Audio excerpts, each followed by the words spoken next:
បានប្រសូតកើតនៅគ្រួសារតូចម៉ាក់ប៉ាផ្ដល់ភាពកក់ក្ដៅមកខ្ញុំប្រដៅធំឡើងកុំឲ្យខូចដឹងប្រក់ដឹងល្អដឹងសដឹងខ្មៅមួយគុំតន់ឆាប់ក្ដៅខឹងខកខឹងខូចខឹងខានបើมึงសង្វារចំណែនណាមកបដៅតែឡើងកូនធំចេះស្គាល់ចាស់ស្គាល់តុំអរគុណដែលរៀនខ្ញុំអោម៉ាអើយកុំបារម្ភរកកូនឲ្យថែខ្លួនបានយប់ហើយម៉ាចូលសម្រាប់ហូបបាយឲ្យបានច្រើនចានទុំណែកូនតលេងពំខាន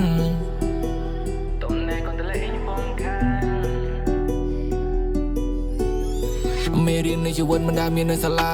អ្នកខ្លះពូកែនៅតែសាលាទ្រឹស្ដីវាមានមកចប់ពេលរៀនចប់វាដឹងទៅណាអូខេមួយ brother ចាំស្ដាប់ពាក្យខ្ញុំ brother ជីវិតវាត្រូវការពេលវេលាបើសិនហត់ភាស្ដាប់សិនចោះរៀនដើរមួយជំហានហើយគិតមួយជំហានជីវភាពធ្វើចិត្តអ្នកហ៊ានរាងកាយវាអស់កម្លាំងខ្ញុំនឹងប្រឆាំងទៅនឹងភាពអត់ឃ្លានកើតមកអ្នកត្រូវតែហ៊ានជាកូនប្រុសអ្នកត្រូវតែហ៊ានអងអាចដូចជាទាហានម្នាក់មិនចេះសមទៅរៀនចាប់ផ្ដើមថ្ងៃនេះកុំចាំថ្ងៃស្អែកជំហានដំបូងវាតែងតែប្លែកខ្វល់សំដីនៅរតីហានិភ័យមិនចាំថ្ងៃស្អែកយើងកុំមិនដែលបណ្ដោយទៅតាមពេលវេលាកុំចាំតែមានគ្នាហើយចាប់ផ្ដើមធ្វើ